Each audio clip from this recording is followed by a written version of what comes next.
Marido arroja a su esposa embarazada desde un balcón de 2 pisos. Ella cae sobre el auto del ex policía. ¿Desde dónde nos están viendo esta historia, queridos espectadores? Desde México, Estados Unidos, España o algún otro rincón del mundo, nos encanta leer sus comentarios y saber que nos acompañan en cada una de estas historias que les traemos. Ahora prepárense, porque lo que están a punto de escuchar es algo que cambiará por completo su perspectiva sobre la supervivencia. El cuerpo de Mariela Suárez. Villaseñor cayó desde el balcón del 2º piso como una hoja arrancada por el viento, sus manos instintivamente aferradas a su vientre de 7 meses de embarazo. El tiempo pareció detenerse en esos 3 segundos eternos. Ella vio las luces de las casas vecinas, escuchó el eco de su propio grito desgarrador cortando la noche calurosa de Tucson, Arizona. Sintió el aire ardiente golpear su rostro mientras la gravedad la jalaba sin piedad hacia el concreto. Su mente se inundó de imágenes fragmentadas. El rostro de su madre que vivía en Sonora y a quien no veía hacía meses. La imagen borrosa del ultrasonido de su bebé pegada en el refrigerador. Los sueños que había tejido durante años y que ahora se desvanecían en el vacío. Y entonces llegó el impacto. Pero no fue el golpe seco y fatal contra el pavimento que ella esperaba. Su cuerpo aterrizó sobre el techo de un automóvil estacionado justo debajo del balcón. El metal se hundió con un crujido ensordecedor que despertó a todo el vecindario. Mariela quedó ahí tendida, consciente pero paralizada por el dolor, sus manos todavía protegiendo a su bebé, mientras el mundo a su alrededor estallaba en gritos, luces y sirenas. Pero para entender cómo Mariela llegó a ese momento de terror absoluto, hay que regresar unas horas atrás, cuando todavía había luz en el cielo de Arizona y ella todavía creía que esa noche sería como cualquier otra. Mariela se encontraba en la cocina de su casa en el barrio Sam Hughes, un vecindario de clase media donde las casas de 2 pisos se alineaban con cierta uniformidad y los vecinos se conocían por nombre. Ella preparaba la cena mientras tarareaba una canción que había escuchado en la radio esa mañana. Su mano derecha acariciaba su vientre abultado con ternura, sintiendo las pataditas del bebé que crecía dentro de ella. Llevaba puesto un vestido de maternidad azul claro que le había regalado su suegra meses atrás, cuando todavía existía la ilusión de que este embarazo uniría a la familia. Mariela había creído, con una ingenuidad que ahora le dolía reconocer, que la noticia del bebé transformaría a Héctor Villaseñor en el hombre que ella necesitaba, en el hombre del que se había enamorado 5 años atrás cuando se conocieron en una fiesta de cumpleaños de un amigo mutuo. En aquel entonces, Héctor era atento, gracioso, detallista, le llevaba flores sin razón aparente, la llamaba solo para escuchar su voz, planeaba citas sorpresa los fines de semana. Se casaron 2 años después, en una ceremonia sencilla en el jardín de la casa de los padres de Mariela, con mariachis y un banquete modesto, pero lleno de amor. Los primeros meses de matrimonio fueron buenos, o al menos eso era lo que Mariela se repetía a sí misma cuando los recuerdos se volvían borrosos por el peso de lo que vino después. El cambio fue gradual, tan sutil que Mariela no supo identificar el momento exacto en que todo se torció. Primero fueron comentarios sarcásticos sobre su forma de vestir, luego críticas sobre cómo manejaba el dinero del hogar. Después vinieron las acusaciones infundadas de que coqueteaba con otros hombres cuando iba al supermercado o a su trabajo como mesera en un restaurante del centro. Héctor comenzó a revisar su teléfono celular, a cuestionar cada salida, cada amiga, cada minuto que ella pasaba fuera de la casa. Los gritos llegaron como una progresión natural de esa espiral descendente, discusiones que estallaban por cualquier cosa, un plato mal lavado, una llamada perdida, el tono de voz que ella usaba. Mariela aprendió a caminar sobre cáscaras de huevo, midiendo cada palabra, cada gesto, tratando desesperadamente de no provocar la ira de Héctor. Cuando descubrió que estaba embarazada, Mariela sintió una mezcla de terror y esperanza. Terror, porque traer un hijo a ese ambiente tóxico parecía una crueldad imperdonable. Esperanza, porque algo dentro de ella, esa parte ingenua que todavía creía en los finales felices, pensó que la paternidad despertaría algo bueno en Héctor, que la responsabilidad de ser padre lo haría madurar, cambiar, convertirse en el hombre que ella necesitaba que fuera. Durante los primeros meses del embarazo, esa esperanza pareció justificada. Héctor mostró destellos de la ternura que ella recordaba de los primeros años. Le acariciaba el vientre, hablaba con el bebé, prometía ser un buen padre. Pero esos momentos se volvieron cada vez más escasos, como rayos de sol filtrándose entre nubes cada vez más oscuras, reemplazados por silencios amenazantes, miradas cargadas de resentimiento y acusaciones cada vez más delirantes. Aquella noche de mayo, el calor sofocante de Arizona se colaba por las ventanas abiertas de la casa. Mariela había puesto la mesa con cuidado, preparado el platillo favorito de Héctor, pollo en salsa verde con arroz y frijoles, intentando crear una atmósfera agradable para la cena. Pero cuando Héctor llegó del trabajo en la ferretería donde llevaba años empleado, ella supo de inmediato que algo andaba mal. Lo vio en la forma en que azotó la puerta al entrar, en cómo arrojó sus llaves sobre la mesa de la entrada, en el rostro enrojecido y el aliento cargado de alcohol que precedía cada una de sus palabras.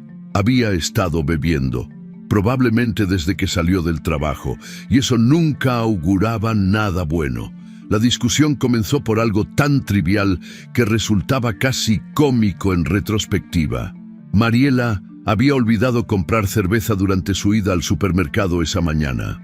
Héctor abrió el refrigerador esperando encontrar sus cervezas habituales, y al no verlas, se volteó hacia ella con una expresión que Mariela conocía demasiado bien. Esa mezcla de furia contenida y desprecio que precedía las peores peleas. Ella intentó explicar que había tenido contracciones falsas por la mañana y había decidido volver a casa en lugar de completar toda la lista del súper, que había priorizado descansar por el bien del bebé. Pero sus explicaciones no importaron. Las palabras de Héctor rápidamente se convirtieron en acusaciones venenosas, en insultos que cortaban más profundo que cualquier cuchillo. Héctor comenzó a gritarle que era una inútil, que no podía hacer ni la tarea más simple, que se la pasaba holgazaneando en la casa mientras él trabajaba bajo el sol. Luego, como siempre hacía cuando quería lastimarla de verdad, empezó con las acusaciones de infidelidad. Insistió en que el bebé que crecía en su vientre no era suyo, que Mariela lo había engañado con algún cliente del restaurante, que ella era una mentirosa y una traidora. Mariela intentó defenderse, manteniendo la voz calmada a pesar de las lágrimas que comenzaban a rodar por sus mejillas, recordándole a Héctor que el médico ya había confirmado las fechas, que el bebé definitivamente era hijo suyo, que ella nunca le había sido infiel. Pero cada palabra suya era como echar gasolina al fuego de la ira de Héctor. Él no quería explicaciones, no quería razones, solo quería un blanco para su furia, y Mariela era el blanco más conveniente. La discusión escaló rápidamente. Héctor comenzó a caminar en círculos por la sala, sus pasos pesados, resonando contra el piso de madera, sus manos gesticulando violentamente mientras seguía gritando. Mariela retrocedió instintivamente hacia el balcón, buscando espacio, buscando aire, buscando cualquier cosa que la alejara de la tormenta que era su esposo en ese momento. Salió al balcón del segundo piso con la esperanza de que el aire fresco de la noche la ayudara a respirar, que la distancia física pusiera un freno a la violencia verbal. Pero Héctor no se detuvo. La siguió hasta el balcón, su silueta recortada contra la luz de la sala, su sombra proyectándose sobre ella como una amenaza tangible. Fue ahí, en ese espacio pequeño y elevado, donde todo llegó a su punto de quiebre. Héctor la acorraló contra la baranda del balcón, su aliento alcohólico golpeando el rostro de Mariela mientras seguía vomitando insultos. Ella intentó esquivarlo, intentó volver a entrar a la casa, pero él bloqueó su camino. Entonces la tomó del brazo con fuerza, sus dedos clavándose en su piel como garras, dejando marcas que después servirían como evidencia. Mariela sintió pánico real por primera vez esa noche. Había visto enojos de Héctor antes, había soportado sus gritos y sus humillaciones, pero nunca había visto lo que vio en sus ojos en ese momento. Era algo diferente, algo definitivo, algo que le decía que esta vez él no se detendría en palabras. Forcejearon.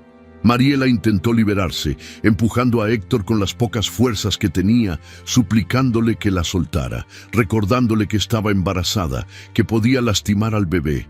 Pero Héctor parecía estar más allá de la razón. La empujó contra la baranda del balcón y Mariela sintió el metal frío presionar contra su espalda.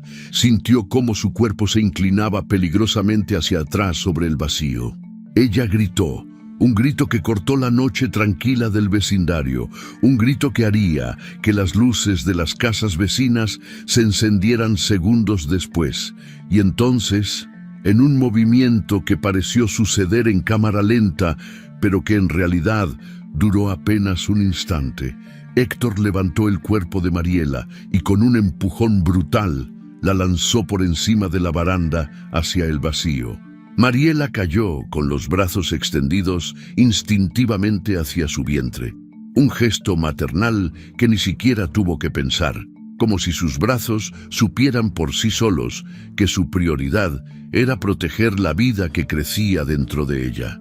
El tiempo se estiró de manera extraña durante esos 3 segundos de caída libre.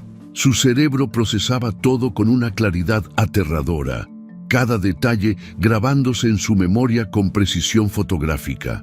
Vio las ventanas iluminadas de las casas vecinas, algunas con cortinas cerradas, otras mostrando escenas de familias cenando tranquilamente, ajenas al drama que se desarrollaba afuera.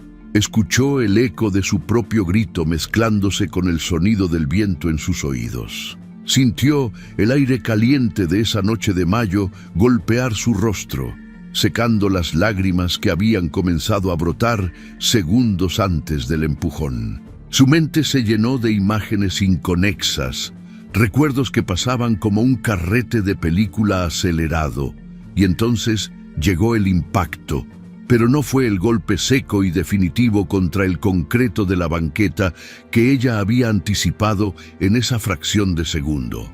Su cuerpo aterrizó sobre el techo de un automóvil estacionado justo debajo del balcón, justo en el lugar exacto donde segundos antes no había ningún vehículo. El metal del techo se hundió con un sonido que era mitad crujido, mitad explosión, absorbiendo parte del impacto que de otra manera la habría matado instantáneamente.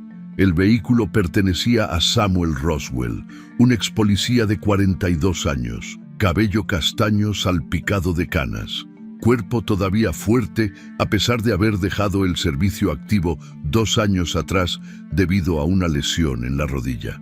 Samuel acababa de llegar a casa después de visitar a un amigo que vivía 3 calles más allá. Había estacionado su auto frente a la casa de Mariela porque el espacio frente a su propia casa estaba ocupado por el vehículo de un visitante de sus vecinos. Samuel había salido del auto apenas 10 segundos antes del impacto, caminando hacia su puerta con las llaves en la mano, cuando escuchó gritos provenientes de la casa de al lado. Su entrenamiento policial, esos instintos que años de servicio habían grabado en su médula, lo hicieron detenerse y voltearse justo a tiempo para ver la escena completa. Vio a Héctor en el balcón, vio cómo levantaba el cuerpo de Mariela, vio el empujón, vio la caída y vio el impacto sobre su propio auto. Todo su cuerpo reaccionó antes de que su mente procesara completamente lo que acababa de presenciar. Samuel corrió hacia el auto con la destreza de alguien entrenado para emergencias, sus años en la fuerza policial, activándose como un interruptor automático. Mariela estaba tendida sobre el techo hundido del auto, consciente, pero apenas. Sus ojos estaban abiertos, mirando hacia el cielo nocturno sin realmente verlo, su cuerpo en una posición que cualquier persona con entrenamiento médico reconocería como peligrosa. Gemía de dolor, un sonido bajo y gutural que salía desde lo más profundo de su ser, pero sus manos permanecían aferradas a su vientre, protegiendo a su bebé incluso en ese estado de shock y agonía. Samuel evaluó rápidamente la situación con la eficiencia de alguien que había visto cientos de escenas de trauma. Fractura posible en la columna, trauma craneal leve evidenciado por la pequeña herida en su frente de donde brotaba sangre, posibles lesiones internas, pero lo más importante, estaba respirando. Su pecho subía y bajaba con un ritmo irregular pero constante. Lo más importante para Samuel, sin embargo, no era solo el estado de Mariela, sino lo que él había presenciado. Había visto todo. Había visto a Héctor en el balcón con absoluta claridad gracias a la luz que salía de la sala de la casa. Había visto el empujón, no un accidente, no un resbalón, sino un empujón deliberado y violento. Había visto la intención. Como expolicía, Samuel sabía exactamente lo que eso significaba en términos legales. Sabía que su testimonio podría ser la diferencia entre un caso de violencia doméstica común y un cargo de intento de homicidio. Sin perder un segundo, sacó su teléfono celular y llamó al 911, su voz firme y profesional mientras reportaba la situación, mientras daba la dirección exacta, mientras describía el estado de la víctima y mientras, con una calma que solo años de experiencia podían proporcionar, informaba que había sido testigo ocular de un intento de asesinato. Mientras Samuel hablaba por teléfono, también comenzó a gritar pidiendo ayuda, su voz autoritaria cortando la noche y haciendo que las luces de las casas vecinas se encendieran una tras otra. Jade Ramírez Collins, una enfermera de 33 años que vivía 2 casas más allá, fue la primera en responder. Jade acababa de llegar de su turno en el hospital. Todavía llevaba puesto su uniforme azul de enfermera, su cabello castaño claro recogido en una coleta práctica. Al escuchar los gritos de Samuel y el sonido del impacto que había sacudido las ventanas de su casa, Jade no dudó ni un segundo. Tomó su maletín médico de primeros auxilios que siempre mantenía en su auto y corrió descalza hacia la escena. Jade llegó al auto en menos de 30 segundos. Con su linterna médica iluminó el rostro pálido de Mariela, evaluando rápidamente sus pupilas, su respiración, el sangrado visible. Comenzó a estabilizarla con la eficiencia de alguien que había manejado emergencias médicas innumerables veces, hablando con voz firme pero calmada, diciéndole a Mariela que no se moviera, que la ayuda estaba en camino, que su bebé necesitaba que ella permaneciera tranquila y quieta. Mariela escuchó esas palabras penetrando a través de la neblina de dolor y shock que envolvía su mente y se aferró a ellas como a un salvavidas. Su bebé necesitaba que ella sobreviviera. Esa fue la idea que la mantuvo consciente, que la mantuvo luchando contra el impulso de cerrar los ojos y dejarse ir hacia la oscuridad reconfortante que la llamaba. Mientras Jade trabajaba en estabilizar a Mariela, Samuel levantó la vista hacia el balcón. Héctor seguía ahí, paralizado, observando la escena que se desarrollaba abajo, con una expresión que Samuel pudo leer con perfecta claridad. Era una expresión que oscilaba entre el shock de lo que acababa de hacer y el cálculo frío de alguien que intentaba determinar cómo salir de la situación. Samuel reconoció esa mirada porque la había visto en decenas, quizás cientos de agresores durante sus 20 años en la policía. Era el momento exacto en que el perpetrador comprende que acaba de cruzar una línea irreversible, que no hay vuelta atrás, que las consecuencias de sus acciones están a punto de caer sobre él con todo el peso de la ley. Samuel gritó hacia arriba con la voz de autoridad que había usado miles de veces durante sus años de servicio, ordenándole a Héctor que no se moviera, que permaneciera exactamente donde estaba, que la policía estaba en camino y que cualquier intento de huir solo empeoraría su situación. Héctor retrocedió lentamente, sus ojos todavía fijos en la escena de abajo, y desapareció dentro de la casa. Samuel consideró por un momento subir a confrontarlo directamente, pero su prioridad era asegurarse de que Mariela recibiera atención médica inmediata y que la escena se preservara intacta para la investigación policial que inevitablemente seguiría. Las sirenas comenzaron a escucharse en la distancia, acercándose rápidamente. Las patrullas llegaron en menos de 5 minutos, tiempo récord para esa zona de Tucson. Los paramédicos saltaron de la ambulancia con equipo médico y rápidamente se hicieron cargo de Mariela. Con extremo cuidado, usando una tabla espinal y un collarín cervical, la movieron del techo hundido del auto hacia una camilla. Cada movimiento era calculado, cada gesto diseñado para minimizar cualquier daño adicional.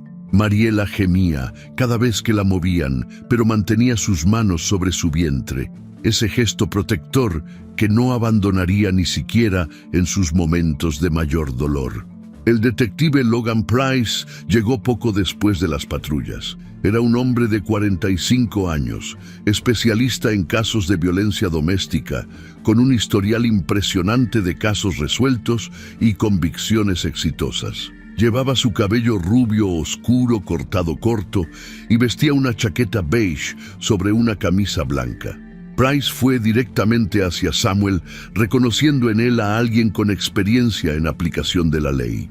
Samuel le dio su testimonio con la precisión quirúrgica de un profesional, la hora exacta del incidente, las 22:32 horas, la posición exacta de Héctor en el balcón, el movimiento específico de sus brazos al levantar y empujar a Mariela, el grito que ella emitió durante la caída.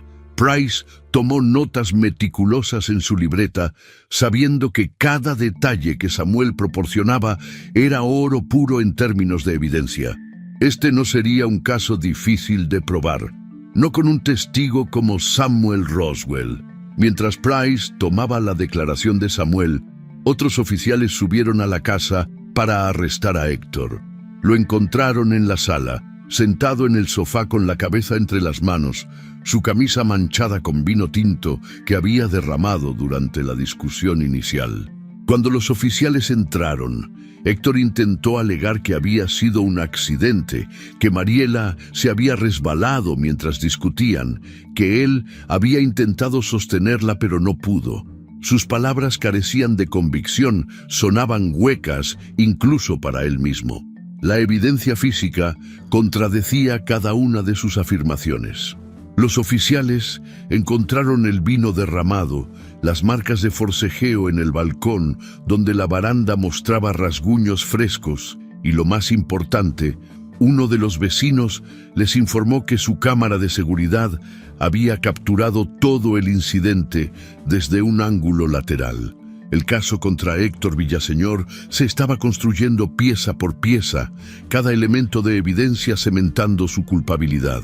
Mariela fue trasladada al hospital St. Augustine Medical Center en la ambulancia, con Jade acompañándola voluntariamente para proporcionar información médica adicional a los doctores de emergencia. Mientras la ambulancia aceleraba por las calles de Tucson, sus sirenas cortando la noche, Mariela mantenía los ojos cerrados, concentrándose únicamente en los latidos del corazón de su bebé, que los paramédicos monitoreaban constantemente con un Doppler fetal portátil. El monitor emitía un pitido constante y reconfortante, ese sonido que le decía que su hijo seguía vivo, que todavía había esperanza. Y por primera vez en meses, quizá años, Mariela sintió algo que había olvidado por completo, una emoción que creía perdida para siempre. Sintió una chispa diminuta de esperanza.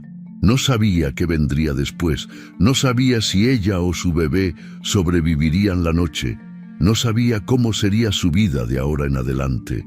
pero sabía algo con absoluta certeza: ya no estaba sola. Mariela despertó 3 días después del incidente en una habitación blanca e iluminada del Hospital St. Augustine Medical Center. La luz fluorescente del techo le lastimaba los ojos, pero ese dolor era insignificante comparado con el que sentía en su espalda, un dolor sordo y constante que se extendía desde sus costillas hasta su columna vertebral. Su primer instinto, incluso antes de abrir completamente los ojos, fue llevar su mano temblorosa hacia su vientre. El pánico la invadió cuando sus dedos tocaron las vendas y los monitores conectados a su abdomen. Una enfermera de cabello oscuro recogido en un moño apareció inmediatamente a su lado, como si hubiera estado esperando ese preciso momento. Con una sonrisa tranquilizadora que parecía genuina, la enfermera tomó la mano de Mariela y le informó que su bebé estaba bien. Las palabras tomaron varios segundos en penetrar la neblina de dolor y medicamentos que envolvía la mente de Mariela. Su bebé estaba bien. Milagrosamente, increíblemente, el impacto no había causado daño al feto. Los médicos le explicaron después que el líquido amniótico había actuado como un amortiguador natural, protegiendo al bebé del trauma que su cuerpo había sufrido. Mariela había sufrido fracturas en 2 costillas del lado izquierdo, contusiones severas que cubrían su espalda como un mapa de dolor, un esguince en el tobillo izquierdo y una leve conmoción cerebral. Pero ella y su hijo habían sobrevivido contra todas las probabilidades.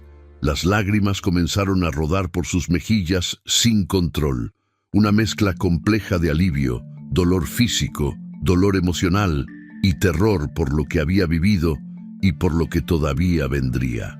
Al día siguiente, cuando Mariela ya estaba más consciente y los médicos habían reducido ligeramente los analgésicos para permitirle pensar con más claridad, el detective Logan Price llegó a su habitación. Era un hombre de 45 años, alto y de constitución fuerte, con cabello rubio oscuro cortado en un estilo conservador y ojos grises que transmitían una combinación interesante de seriedad profesional y empatía genuina. Price había trabajado en la unidad de violencia doméstica del Departamento de Policía de Tucson durante más de 15 años y había visto casos que le habían quitado el sueño durante meses. El caso de Mariela, sin embargo, era particularmente atroz, incluso para sus estándares. Price se sentó en la silla junto a la cama de Mariela, sacó su libreta y le explicó con voz calmada pero firme que Héctor había sido acusado formalmente de intento de homicidio en primer grado agravado y violencia doméstica con circunstancias agravantes. Los cargos eran severos, le explicó Price, con una sentencia potencial de 20 a 25 años en prisión si era declarado culpable. Price le explicó que el caso contra Héctor era extremadamente sólido, casi hermético en términos legales. Tenían un testigo ocular con credibilidad impecable en la persona de Samuel Roswell. Tenían video de seguridad que capturaba el incidente desde un ángulo lateral. Tenían evidencia física en forma del auto hundido y las lesiones de Mariela. Y tenían un patrón documentado de abuso que varios vecinos estaban dispuestos a confirmar. Pero Price también le advirtió a Mariela, con la honestidad brutal de alguien que prefería preparar a las víctimas para la realidad en lugar de darles falsas esperanzas, que el camino legal sería largo y difícil. Héctor ya había contratado a un abogado defensor, conocido por su agresividad en casos de violencia doméstica, un hombre llamado Richard Brennan, que intentaría por todos los medios legales posibles desacreditar el testimonio de Mariela, cuestionar la interpretación del video y presentar a Héctor como una víctima de las circunstancias más que como un agresor deliberado. Samuel Roswell fue llamado a dar su declaración formal en la estación de policía 2 días después del incidente. El detective Price personalmente condujo la entrevista, grabando cada palabra en video de alta definición. El testimonio de Samuel fue devastador para cualquier posible defensa que Héctor pudiera montar. Samuel describió cada detalle con precisión militar, el tipo de precisión que solo alguien con 20 años de entrenamiento policial podía proporcionar. Explicó el ángulo exacto del empujón, aproximadamente 45 grados desde la horizontal, la posición específica de las manos de Héctor en la cintura y hombros de Mariela, la altura exacta desde la que Mariela cayó, aproximadamente 6.5 metros desde el piso del balcón hasta el techo de su auto. Samuel incluso había tomado fotografías detalladas del techo hundido de su vehículo antes de que los investigadores forenses llegaran, documentando el impacto exacto desde múltiples ángulos con su teléfono celular.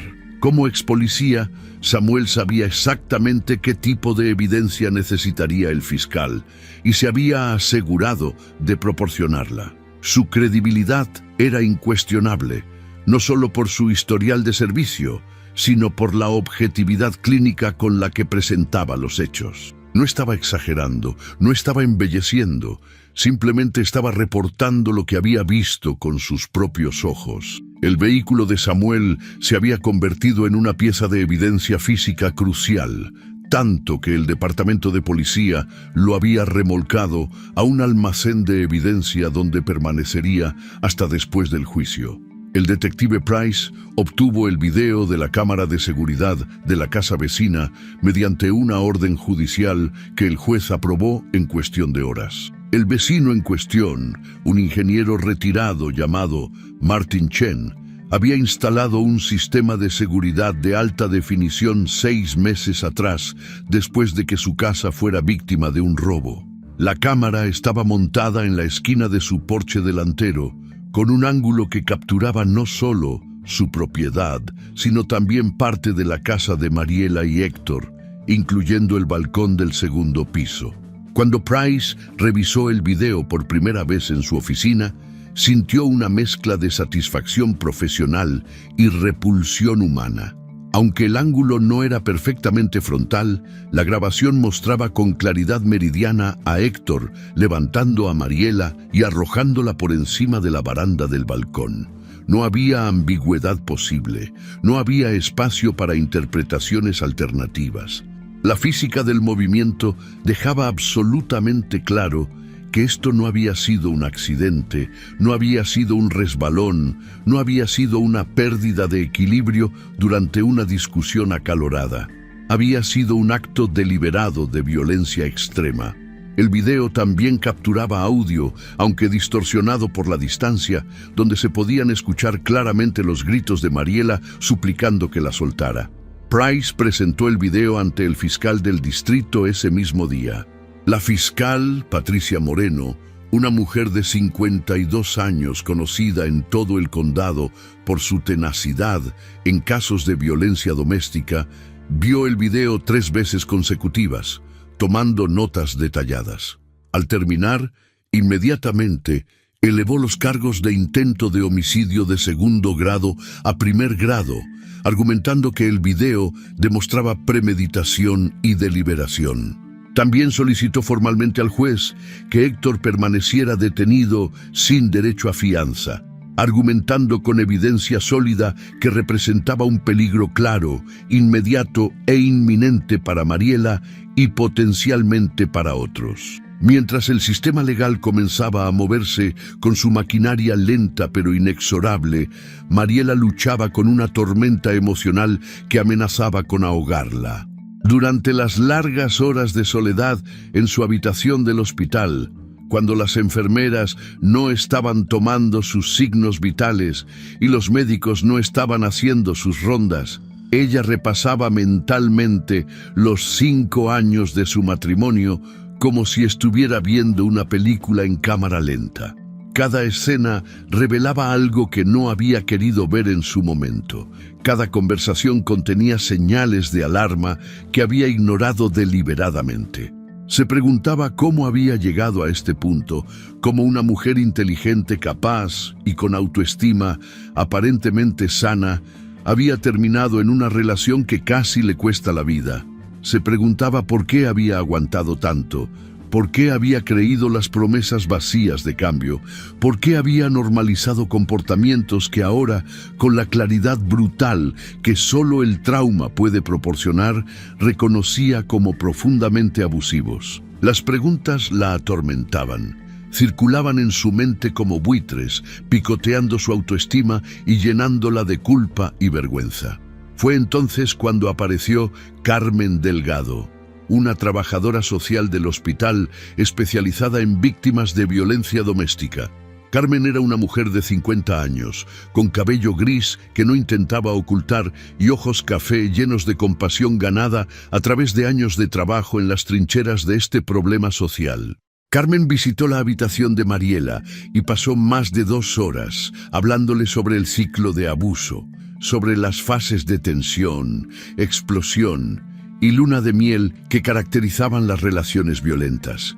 Le habló sobre la manipulación psicológica, sobre cómo los abusadores sistemáticamente erosionan la autoestima de sus víctimas hasta hacerlas creer que merecen el maltrato o que nadie más las querría. Le habló sobre la culpa que muchas víctimas sienten, una culpa que Carmen le aseguró era completamente infundada, pero absolutamente común. Mariela escuchó con atención, absorbiendo cada palabra como si fuera oxígeno, reconociendo patrones de comportamiento que había normalizado durante demasiado tiempo. Por primera vez, comenzó a entender que no era su culpa, que nunca había sido su culpa, que la responsabilidad del abuso recaía completa y absolutamente en Héctor. 10 días después del incidente, cuando Mariela ya había sido trasladada a una habitación regular y estaba comenzando a caminar con ayuda de un andador, una enfermera le entregó un sobre. Dentro había una carta de 3 páginas escritas a mano con la letra de Héctor. Mariela sintió que sus manos temblaban mientras desdobló el papel. La carta comenzaba con una declaración dramática de arrepentimiento. Héctor escribía que no podía dormir, que la imagen de Mariela cayendo lo perseguía cada segundo de cada día, que nunca en su vida se había sentido tan culpable de algo. Alegaba que el alcohol lo había dominado aquella noche, que su mente había estado nublada por los celos irracionales y la bebida, que nunca había tenido la intención real de lastimarla, ni mucho menos de dañar al bebé.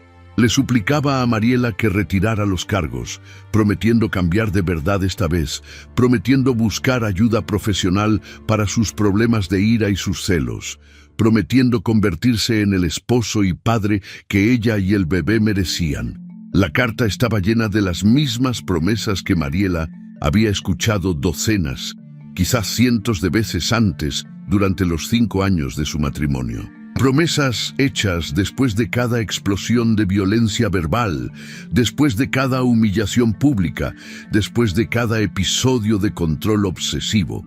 Promesas que duraban días o semanas antes de que el ciclo comenzara de nuevo. Esta vez, sin embargo, algo fundamental había cambiado dentro de Mariela. La caída desde el balcón no solo había roto 2 de sus costillas, había roto también las cadenas invisibles, pero increíblemente fuertes, que la ataban emocionalmente a un hombre que había intentado matarla. Mariela leyó la carta completa, la dobló cuidadosamente y la guardó en el cajón de su mesa de noche, no para conservarla como recuerdo, sino como evidencia adicional del patrón de manipulación que Carmen le había explicado. Jed Ramírez se convirtió en una presencia constante en la vida de Mariela durante esas semanas en el hospital. Visitaba su habitación casi todos los días, incluso después de sus turnos nocturnos de 12 horas en el hospital donde trabajaba. Le llevaba comida casera, tacos de pollo que preparaba personalmente, agua de horchata fresca, pan dulce de una panadería mexicana que quedaba cerca de su casa. Le llevaba revistas de moda y maternidad, novelas de misterio para ayudarla a distraerse y, lo más importante de todo, compañía sin juicios. Durante una de esas visitas, mientras compartían tamales que Jade había traído, Jade le contó a Mariela sobre su propia experiencia con violencia doméstica 7 años atrás. Había estado casada con un hombre que al principio parecía perfecto, atento, cariñoso, pero que gradualmente se había transformado en alguien controlador y violento. Jade había logrado salir de esa relación después de que él la golpeara tan severamente que terminó en el mismo hospital donde ahora trabajaba como enfermera.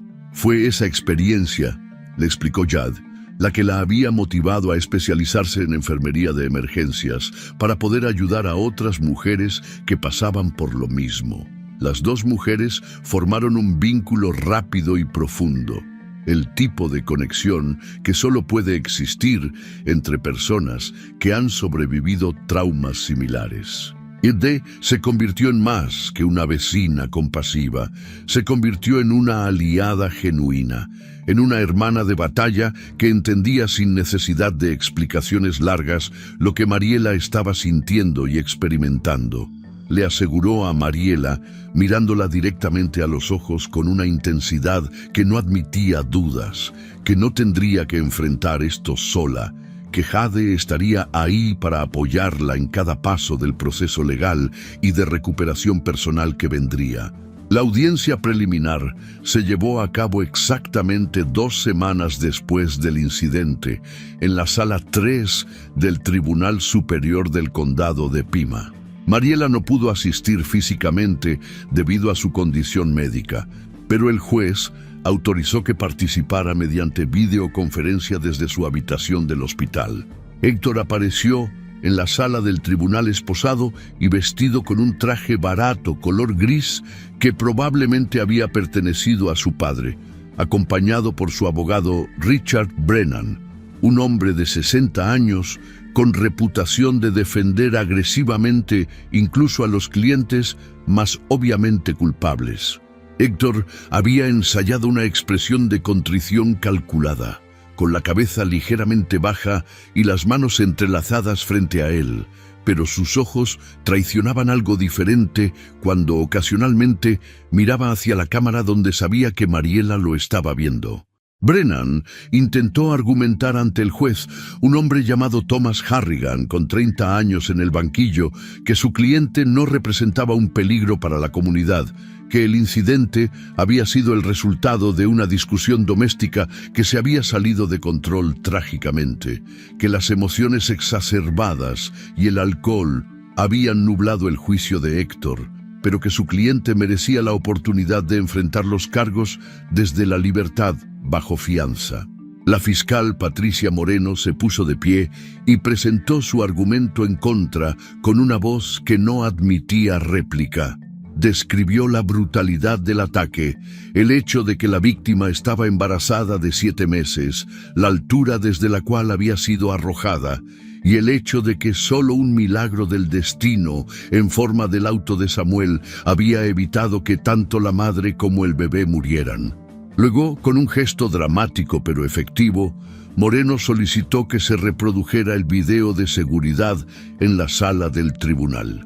Cuando las luces se atenuaron y las imágenes comenzaron a proyectarse en la pantalla grande, el silencio en la sala fue absoluto. Los únicos sonidos eran la respiración colectiva de los presentes y los gritos de Mariela capturados en el audio del video.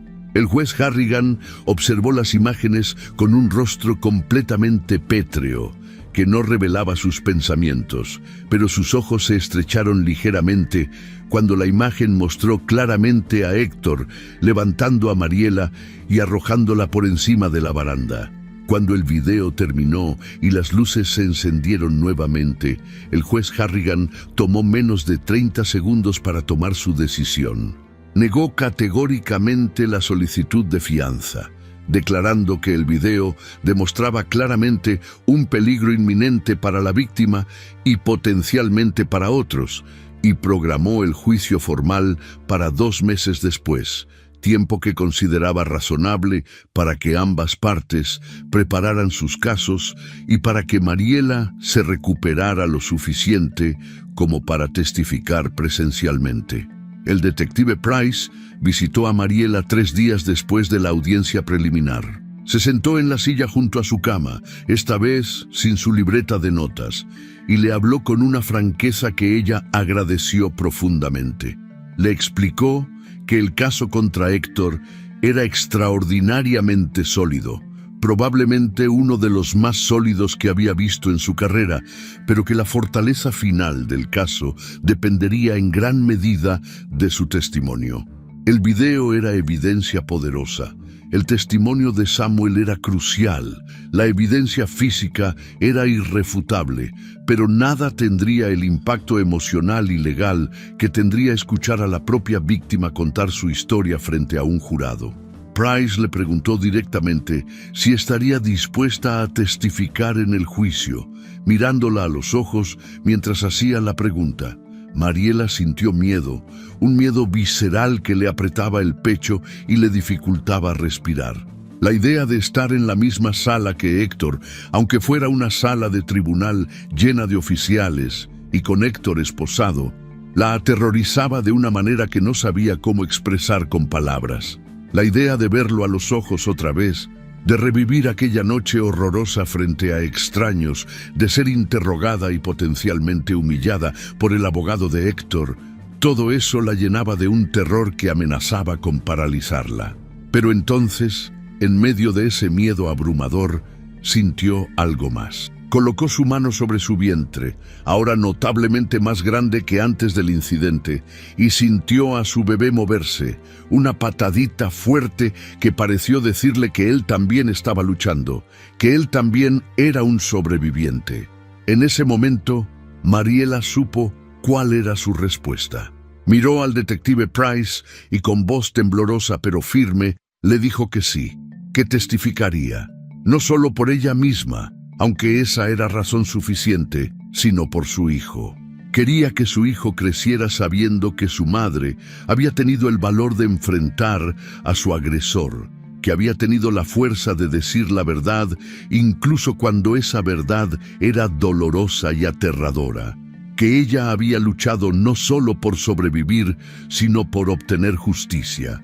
Una semana después, cuando Mariela finalmente recibió el alta hospitalaria con instrucciones estrictas de reposo y seguimiento prenatal intensivo, Carmen Delgado la refirió al Desert Hope Center, una organización sin fines de lucro que se especializaba en brindar apoyo legal y emocional a víctimas de violencia doméstica en el área de Tucson.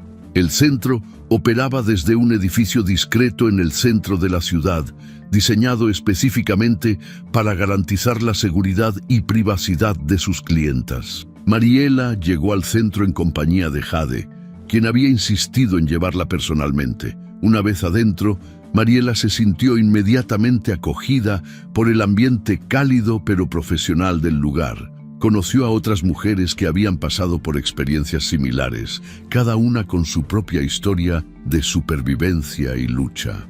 Participó en su primer grupo de apoyo esa misma tarde, sentándose en un círculo de sillas plegables mientras 8 mujeres de diferentes edades y orígenes compartían sus historias. Escuchar a esas mujeres hablar abiertamente sobre sus experiencias, sin vergüenza ni autocensura, fue liberador para Mariela de una manera que no había anticipado.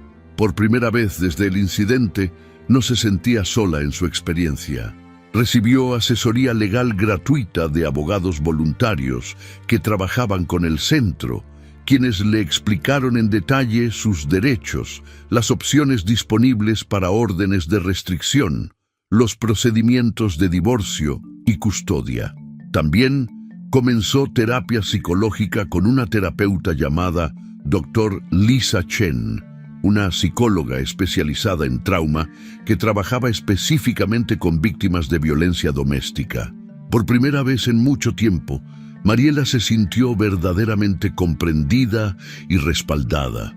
No estaba sola. Había un sistema, imperfecto pero presente, que estaba genuinamente de su lado. La fiscal Patricia Moreno se reunió con Mariela en una sala privada del Desert Hope Center para preparar su testimonio. Patricia era una mujer de estatura media, con cabello negro cortado en un estilo profesional y ojos oscuros que irradiaban determinación. Era conocida en todo el condado de Pima por su firmeza y su tasa de éxito impresionante en casos de violencia doméstica. Había ganado 87 de los 92 casos que había llevado a juicio en los últimos 5 años. Patricia pasó 3 horas con Mariela durante esa primera sesión, explicándole meticulosamente qué preguntas le harían durante el juicio, tanto de parte de la fiscalía como de la defensa. Le explicó cómo el abogado de Héctor, Richard Brennan, intentaría desacreditarla, cuestionando por qué no había dejado la relación antes, sugiriendo que ella había provocado a Héctor, insinuando que exageraba la gravedad del abuso. Patricia le enseñó a Mariela cómo debía mantenerse firme en su verdad sin ponerse a la defensiva, cómo responder a preguntas hostiles con calma y claridad.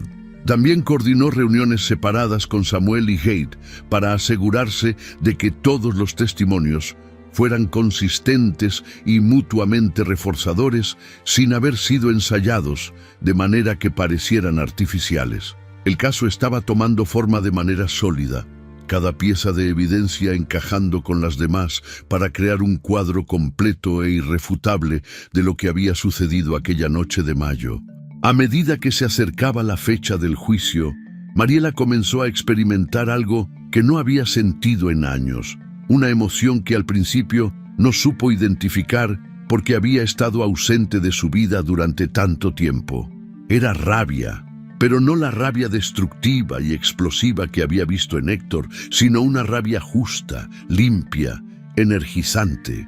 Estaba enojada por los 5 años perdidos de su vida, por las innumerables noches que había pasado caminando sobre cáscaras de huevo, por el miedo constante que había permeado cada aspecto de su existencia, por las humillaciones públicas y privadas que había soportado. Pero esa rabia, en lugar de consumirla como había temido, se transformó gradualmente en determinación férrea. Ella no permitiría que Héctor destruyera su futuro ni el de su hijo. No permitiría que los últimos 5 años definieran los próximos 50. Comenzó a hacer planes concretos para su vida después del juicio. Habló con abogados del Desert Hope Center sobre iniciar los trámites de divorcio inmediatamente después de que concluyera el juicio penal. Comenzó a buscar apartamentos asequibles, en vecindarios seguros, lugares donde pudiera criar a su hijo sin miedo.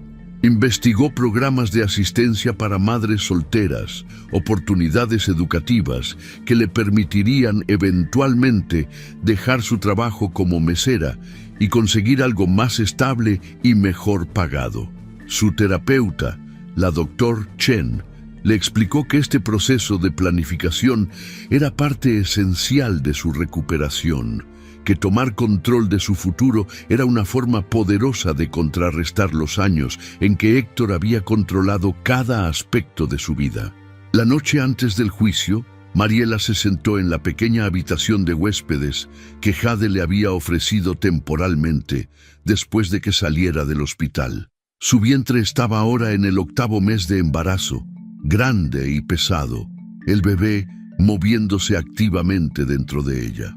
Mariela miró por la ventana hacia el cielo nocturno de Tucson, las estrellas brillando con claridad en el aire seco del desierto.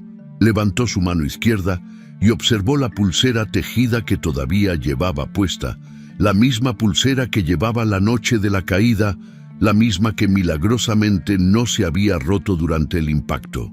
Era una pulsera simple, hecha de hilos de colores azul y blanco, que su madre le había regalado años atrás. Esa pulsera se había convertido en su símbolo personal de supervivencia, un recordatorio tangible de que había sobrevivido a algo que debió haberla matado. Respiró profundo, llenando sus pulmones con el aire fresco de la noche. Mañana enfrentaría a Héctor en la sala del tribunal. Mañana contaría su verdad frente a un jurado de 12 extraños. Mañana comenzaría oficialmente el camino hacia su verdadera libertad, no solo la libertad física de estar lejos de Héctor, sino la libertad emocional de ya no vivir con miedo, de ya no definirse a sí misma por la violencia que había sufrido. Mariela acarició su vientre y le susurró una promesa a su hijo. Le prometió que crecería en un hogar lleno de amor y seguridad, que nunca conocería el miedo que ella había conocido, que ella sería la madre fuerte y valiente que él merecía. Y mientras se quedaba dormida esa noche, por primera vez en semanas, Mariela no tuvo pesadillas sobre la caída. En cambio, soñó con el futuro. La sala del tribunal del condado de Pima estaba completamente llena aquella mañana de julio. Mariela entró caminando con paso firme, a pesar del peso evidente de su embarazo de 8 meses y medio. El vestido azul sencillo que había elegido le quedaba perfectamente, digno, pero sin pretensiones. En su muñeca izquierda llevaba la pulsera tejida que había sobrevivido con ella a la caída. Jade estaba sentada en la primera fila de la galería pública junto a Samuel Roswell. El detective Logan Price también estaba presente, sentado unas filas más atrás, observando todo con la atención meticulosa de alguien que había dedicado meses a construir este caso. Cuando Mariela tomó asiento en la mesa de la fiscalía junto a Patricia Moreno, sus ojos se cruzaron brevemente con los de Héctor. Él estaba sentado en la mesa de la defensa, flanqueado por su abogado Richard Brennan y 2 oficiales de seguridad. Héctor intentó sostenerle la mirada, buscando quizá algún rastro de la mujer asustada que había controlado durante 5 años. Pero fue Mariela quien no apartó los ojos primero. Algo fundamental había cambiado dentro de ella durante esos 2 meses de preparación.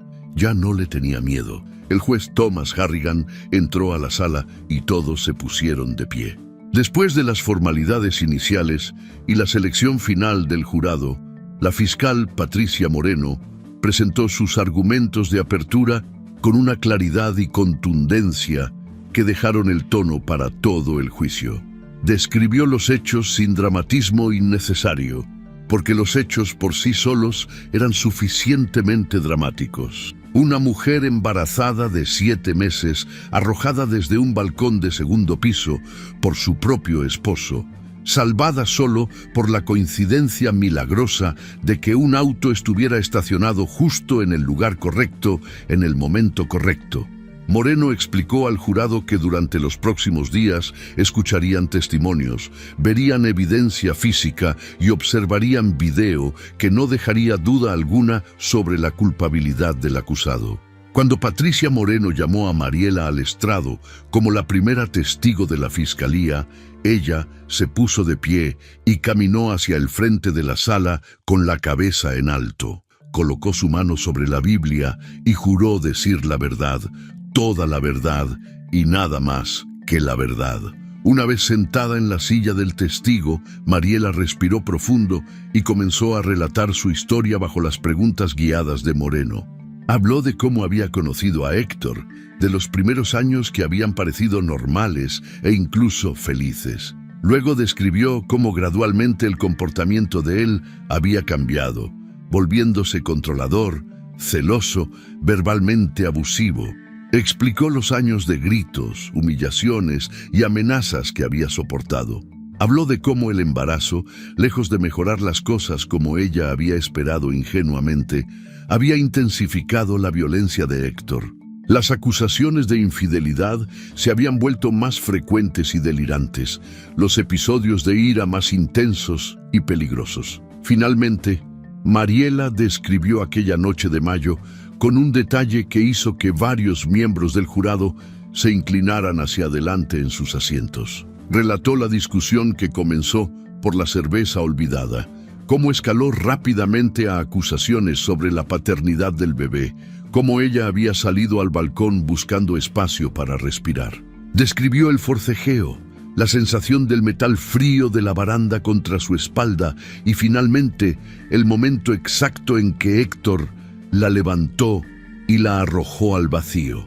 Su voz temblaba en algunos momentos, particularmente cuando describía la caída y el terror de pensar que su bebé moriría con ella, pero nunca se quebró completamente.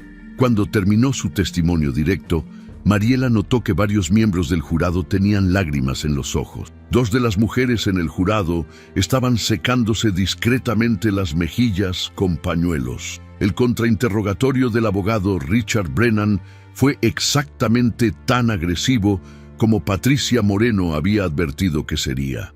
Brennan se puso de pie y se acercó al estrado con una expresión que pretendía ser de preocupación, pero que Mariela reconoció como táctica calculada.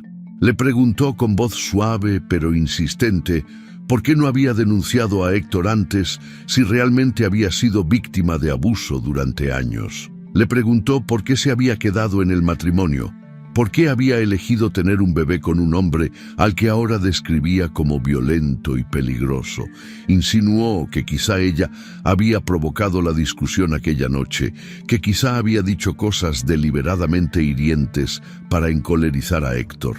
Incluso sugirió, con una delicadeza superficial que apenas ocultaba la crueldad de la implicación, que quizá Mariela había perdido el equilibrio durante la discusión y que Héctor realmente había intentado sostenerla en lugar de arrojarla.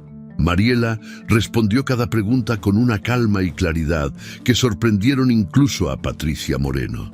Explicó el ciclo de abuso tal como Carmen Delgado le había enseñado, describió el miedo que había dominado su vida, habló sobre la esperanza irracional pero muy humana de que Héctor cambiaría, especialmente con la llegada del bebé. Y cuando Brennan insinuó por tercera vez que ella exageraba la gravedad de lo que había sucedido, Mariela simplemente extendió su brazo y señaló hacia la pantalla grande que estaba montada en un lado de la sala, donde el video de seguridad estaba pausado en el primer fotograma. Las imágenes hablaban por sí mismas, dijo con voz firme, y cualquier persona que viera ese video sabría exactamente lo que había sucedido. Brennan no tuvo más preguntas después de eso. Samuel Roswell subió al estrado con la postura recta y la presencia autorizada de sus años como oficial de policía. Su testimonio fue preciso, técnico e irrefutable.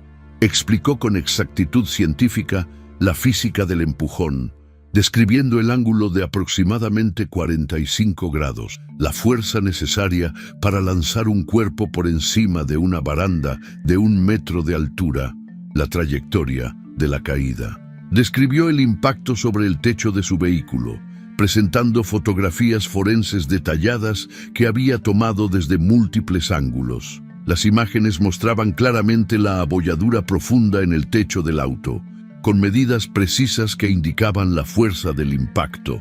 Samuel explicó que solo el hecho de que el auto hubiera estado estacionado exactamente en ese lugar había salvado la vida de Mariela, y probablemente la de su bebé también. Si ella hubiera caído medio metro en cualquier dirección, habría impactado directamente en el concreto.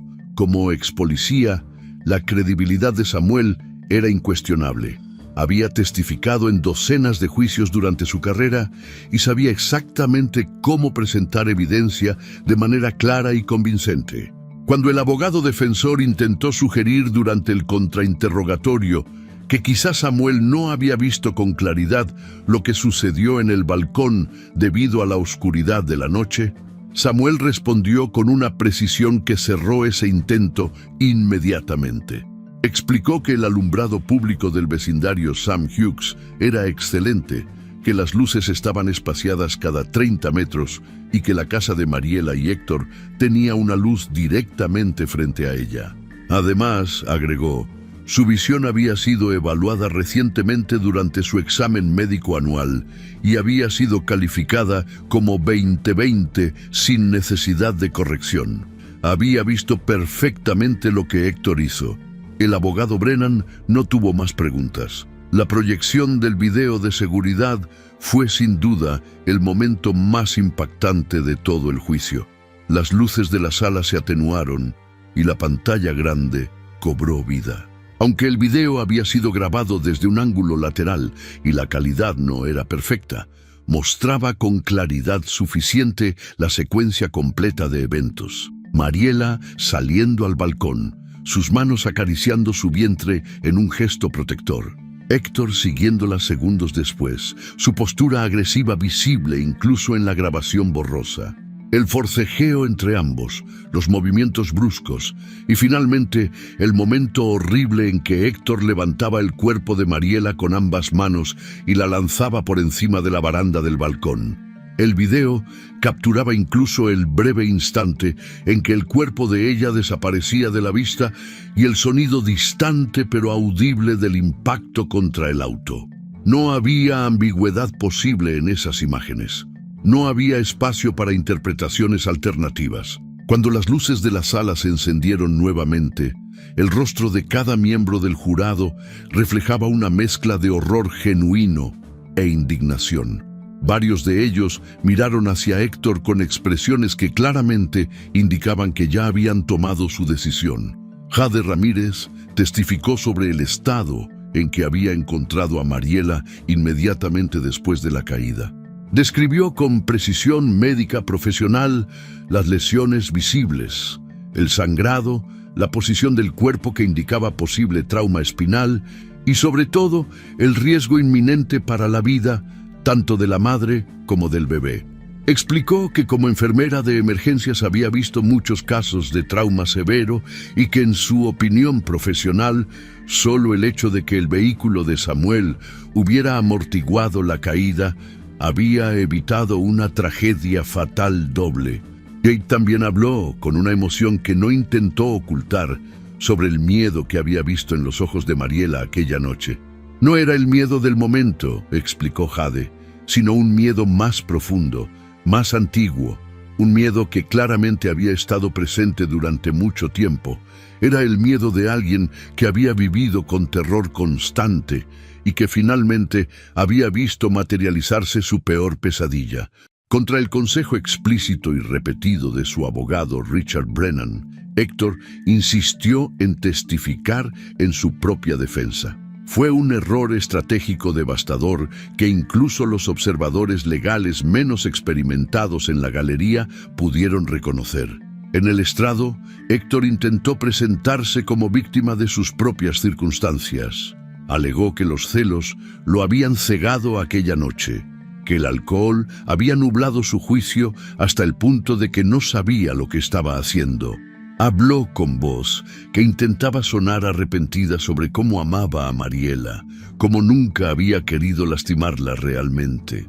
Pero bajo el interrogatorio implacable de la fiscal Patricia Moreno, cada una de sus contradicciones quedó expuesta brutalmente.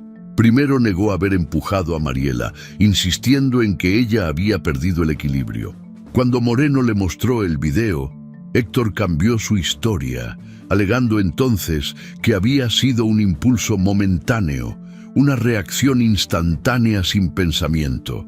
Cuando Moreno le preguntó directamente si había sentido remordimiento en ese momento, Héctor dudó demasiado tiempo antes de responder y su respuesta cuando finalmente llegó sonó completamente ensayada y falsa. Su testimonio careció por completo de credibilidad o remordimiento genuino. Incluso su propio abogado parecía resignado cuando Héctor finalmente bajó del estrado. Las declaraciones finales vinieron después de 3 días completos de testimonio. La fiscal Patricia Moreno se puso de pie y caminó hacia el centro de la sala, parándose directamente frente al jurado. Habló durante 45 minutos sin consultar una sola nota. Repasó sistemáticamente cada pieza de evidencia, cada testimonio, cada fotografía y cada segundo del video. Habló sobre la extrema vulnerabilidad de Mariela, una mujer embarazada de 7 meses que debería haber estado protegida por el hombre que juraba amarla. Habló sobre la premeditación implícita en seguir a Mariela hasta el balcón, en acorralarla allí, en el acto deliberado de levantarla y arrojarla. Argumentó con pasión controlada que este no era simplemente un caso de violencia doméstica, por terrible que eso ya fuera, sino un intento deliberado y calculado de asesinato que solo había fallado debido a una intervención del destino en forma del automóvil de Samuel Roswell. Moreno pidió al jurado que enviara un mensaje claro no solo a Héctor Villaseñor, sino a toda la comunidad. La violencia contra las mujeres, especialmente contra mujeres embarazadas, no sería tolerada bajo ninguna circunstancia y sería castigada con todo el peso de la ley. El jurado deliberó durante 3 horas y 17 minutos. Cuando regresaron a la sala, el presidente del jurado, un contador jubilado de 68 años llamado Robert Chen, se puso de pie con un papel en sus manos. El juez Harrigan le pidió que leyera el veredicto. La voz de Chen fue clara y firme cuando pronunció las palabras que cambiarían todo. Culpable de intento de homicidio en primer grado. Culpable de violencia doméstica agravada con circunstancias especiales. Mariela sintió que las piernas le temblaban tanto que pensó que se caería. Yadé, que había corrido desde la galería pública hasta la barrera que separaba al público de las mesas de abogados, tomó la mano de Mariela y la apretó con tanta fuerza que casi dolió. Samuel asintió desde su asiento, una expresión de satisfacción tranquila en su rostro. El detective Price cerró su carpeta de evidencia con un sonido suave pero definitivo. Héctor, por su parte, bajó la cabeza y la enterró entre sus manos, finalmente comprendiendo que no habría escapatoria, que sus acciones tendrían consecuencias reales e ineludibles. 2 semanas después, en la audiencia de sentencia, el juez Thomas Harrigan dictó su decisión. Héctor Villaseñor fue condenado a 20 años de prisión sin posibilidad de libertad condicional durante los primeros 10 años. El juez pronunció palabras extraordinariamente duras durante la lectura de la sentencia. Describió el acto de Héctor como una de las manifestaciones más crueles de violencia doméstica que había visto en sus 30 años en el banquillo. Añadió que la vulnerabilidad extrema de Mariela, estando embarazada de 7 meses, constituía un agravante que justificaba completamente la severidad de la condena. El juez también señaló que el video de seguridad mostraba sin lugar a dudas la intención homicida y que solo la suerte ciega había evitado que este caso fuera juzgado como un doble homicidio. Mariela escuchó cada palabra de la sentencia con lágrimas de alivio profundo rodando por sus mejillas. Con Héctor encarcelado y la certeza de que permanecería ahí durante muchos años, Mariela procedió inmediatamente con los trámites de divorcio. El proceso fue notablemente rápido. Héctor no tenía recursos económicos para contratar abogados privados después de que sus ahorros se agotaran pagando a Brennan para el juicio criminal. Y la evidencia del abuso era tan irrefutable que incluso el abogado de oficio que se le asignó le recomendó no pelear nada. El juez de familia otorgó a Mariela la custodia total y permanente del bebé que aún no nacía, eliminando cualquier derecho paternal que Héctor pudiera haber reclamado. También emitió una orden de restricción perpetua que prohibía a Héctor cualquier contacto directo o indirecto con Mariela o con su hijo. Mariela firmó los papeles finales del divorcio en la oficina de su abogado del Desert Hope Center y sintió con cada firma que daba un paso más hacia su libertad completa y verdadera. 3 semanas después del juicio, exactamente a las 4 de la mañana de un martes caluroso de agosto, Mariela dio a luz a un niño completamente sano que pesó 3,5 kilos. Lo llamó Gabriel, porque el nombre significaba fuerza de Dios, y ella sentía profundamente que alguna fuerza divina la había protegido a ella y a su hijo. Durante el parto, Jade estuvo a su lado cada momento, sosteniéndole la mano, enjugándole el sudor de la frente, susurrándole palabras de ánimo cuando el dolor parecía insoportable. Samuel y el detective Price enviaron arreglos florales enormes al hospital. Carmen Delgado y otros miembros del personal del Desert Hope Center visitaron para asegurarse de que Mariela tuviera todos los recursos necesarios para los primeros días con el bebé. Cuando la enfermera colocó a Gabriel en los brazos de Mariela por primera vez, ella lloró sin control, pero estas fueron lágrimas completamente diferentes a todas las que había derramado durante los últimos meses. Fueron lágrimas de felicidad pura, de gratitud abrumadora, de esperanza renovada y de amor instantáneo e incondicional. Con la ayuda invaluable del Desert Hope Center, Mariela obtuvo acceso a un programa de vivienda subsidiada especialmente diseñado para víctimas de violencia doméstica. Se mudó con Gabriel a un apartamento de 2 recámaras pequeño pero luminoso en un vecindario seguro llamado Armory Park, donde los vecinos se conocían entre sí y miraban por la seguridad de todos. Samuel donó generosamente algunos muebles que tenía almacenados, incluyendo una cuna de madera sólida que había pertenecido a su propio hijo años atrás. Jade organizó una colecta entre las vecinas del barrio Sam Hughes, reuniendo ropa de bebé, pañales, biberones y todo tipo de artículos necesarios. Mariela decoró cuidadosamente el cuarto de Gabriel con colores suaves de azul y blanco, colgó una lámpara que proyectaba estrellas en el techo y colocó fotos enmarcadas de ella con Jade y Samuel.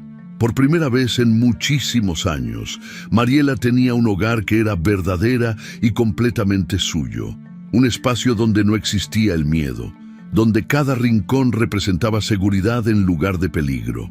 3 meses después del nacimiento de Gabriel, cuando el bebé ya había establecido algo parecido a un horario de sueño y Mariela se sentía físicamente recuperada, ella regresó a trabajar como mesera en un restaurante local llamado El Mesón, que ofrecía horarios flexibles específicamente diseñados para madres solteras. El trabajo seguía siendo físicamente demandante y no particularmente bien pagado, pero Mariela lo enfrentaba con una determinación completamente nueva. Sus compañeros de trabajo, muchos de los cuales habían seguido su historia a través de las noticias locales y los periódicos, la recibieron con respeto genuino y apoyo solidario. Mariela comenzó a ahorrar cada dólar extra que podía, planeando eventualmente inscribirse en clases nocturnas para estudiar enfermería. Quería convertirse en alguien como Jade, alguien que ayudaba profesionalmente a otros en sus momentos más vulnerables. Mariela continuó asistiendo religiosamente a terapia semanal en el Desert Hope Center. Con la ayuda paciente de la doctora Lisa Chen, procesó el trauma profundo de la agresión y de los años de abuso que la precedieron. Trabajó sistemáticamente en reconstruir su autoestima, en aprender a establecer límites saludables en todas sus relaciones. Participó activamente en los grupos de apoyo y después de 6 meses incluso comenzó a compartir su historia con otras mujeres que recién llegaban al centro, asustadas y confundidas como ella había estado. Mariela se convirtió en un faro de esperanza viviente para quienes aún estaban atrapadas en el ciclo de violencia, demostrándoles con su simple presencia que era posible no solo salir y sobrevivir, sino verdaderamente prosperar. Samuel, Jade y Mariela formaron un vínculo que trascendió completamente las circunstancias traumáticas de su encuentro inicial. Se convirtieron en una familia elegida, construida no sobre sangre, sino sobre respeto mutuo, apoyo incondicional y amor genuino. Samuel se convirtió en una figura paterna para Gabriel, visitándolos regularmente, cargando al bebé con ternura sorprendente para un hombre de su tamaño, y más tarde enseñándole a Mariela sobre seguridad personal y autodefensa básica. Jade se convirtió oficialmente en la madrina de Gabriel en una ceremonia pequeña pero emotiva, y en la mejor amiga inseparable de Mariela. Los 3 celebraban juntos cada cumpleaños, cada festividad y los pequeños triunfos cotidianos de la vida. Mariela había perdido definitivamente a una familia tóxica que la había dañado profundamente, pero había ganado una familia elegida que la sostendría para siempre. 1 año después del juicio, Mariela recibió una invitación inesperada. El condado de Pima estaba organizando una conferencia sobre violencia doméstica y querían que ella hablara como sobreviviente. Después de consultar con su terapeuta y con Jade, Mariela aceptó. Con Gabriel de 1 año en brazos, ella subió al podio frente a un auditorio lleno de trabajadores sociales, oficiales de policía, abogados y otras sobrevivientes. Contó su historia completa, sin omitir los detalles dolorosos, sin minimizar el terror que había vivido. Habló sobre los signos de alarma que había ignorado durante demasiado tiempo. Habló sobre el coraje inmenso que había requerido testificar contra Héctor. Habló sobre la importancia crucial de testigos como Samuel, que se involucran en lugar de mirar hacia otro lado, y de aliados como Jade, que ofrecen apoyo sin juicios. Su discurso fue profundamente emotivo, pero también genuinamente empoderador. Cuando terminó, recibió una ovación de pie que duró varios minutos. Varias mujeres se acercaron después, algunas con lágrimas en los ojos, para agradecerle por darles la esperanza que necesitaban para dar sus propios pasos hacia la libertad. 2 años después de aquella noche horrible de mayo, Mariela hizo algo que había estado posponiendo. Regresó por primera vez a la calle donde había vivido con Héctor. Condujo lentamente, con Gabriel dormido en su silla en el asiento trasero. Se estacionó frente a la casa, que ahora estaba habitada por una familia joven con 2 niños pequeños que jugaban felizmente en el jardín delantero. Mariela salió del auto y se paró en la banqueta, mirando hacia arriba al balcón del segundo piso. No sintió miedo, no sintió dolor. En cambio, experimentó una extraña pero profunda sensación de cierre. Caminó hasta el lugar exacto donde había estado estacionado el auto de Samuel aquella noche. Se arrodilló y tocó el pavimento con su mano, casi como bendiciendo el lugar que milagrosamente había salvado su vida y la de su hijo. Luego se puso de pie, regresó a su auto donde Gabriel estaba despertando y condujo hacia su verdadero hogar. El apartamento en Armory Park, donde ella y su hijo construían cada día una vida llena de paz, seguridad y amor. Mariela Suárez ya no era la mujer quebrada que había caído desde un balcón. Era una sobreviviente, una madre fuerte, una guerrera que había peleado la batalla más difícil de su vida y había ganado. Había aprendido que la verdadera fuerza no estaba en soportar el abuso en silencio como le habían enseñado que debía hacer, sino en atreverse a pedir ayuda, en confiar en los aliados inesperados que el universo pone en nuestro camino, en creer profundamente que ella merecía una vida mejor. Su caída no había terminado con su vida como Héctor había pretendido. En cambio, la había transformado completamente. La había hecho renacer en una versión de sí misma más fuerte, más sabia, más compasiva. Y mientras miraba a Gabriel jugar en el parque una tarde soleada, rodeada por Jade y Samuel, que se habían convertido en su verdadera familia, Mariela supo con certeza absoluta que había tomado las decisiones correctas. Su hijo crecería en un hogar lleno de amor genuino, respeto mutuo y seguridad completa, y eso, finalmente, era todo lo que realmente importaba. La historia de Mariela nos enseña una de las lecciones más poderosas que podemos aprender en la vida. La verdadera fuerza no consiste en aguantar el dolor en silencio, sino en tener el valor de pedir ayuda cuando más la necesitamos. Durante años, Mariela creyó que ser fuerte significaba soportar, resistir, esperar que las cosas mejoraran por sí solas. Pensó que el amor podía cambiar a una persona violenta, que su paciencia eventualmente sería recompensada, que quedarse era la opción correcta. Pero aquella noche de mayo, cuando cayó desde ese balcón, algo se rompió dentro de ella, y no fueron solo sus costillas. Se rompieron las cadenas invisibles que la ataban a una vida de miedo, humillación y violencia. Lo que pudo haber sido su final se convirtió en su renacer. Mariela aprendió que merecía algo mejor, que su vida tenía valor, que su hijo necesitaba crecer en un hogar donde el amor fuera sinónimo de seguridad y no de terror. Descubrió que los aliados inesperados pueden aparecer en los momentos más oscuros, que hay personas como Samuel, Jade y el detective Price que están dispuestas a luchar por la justicia.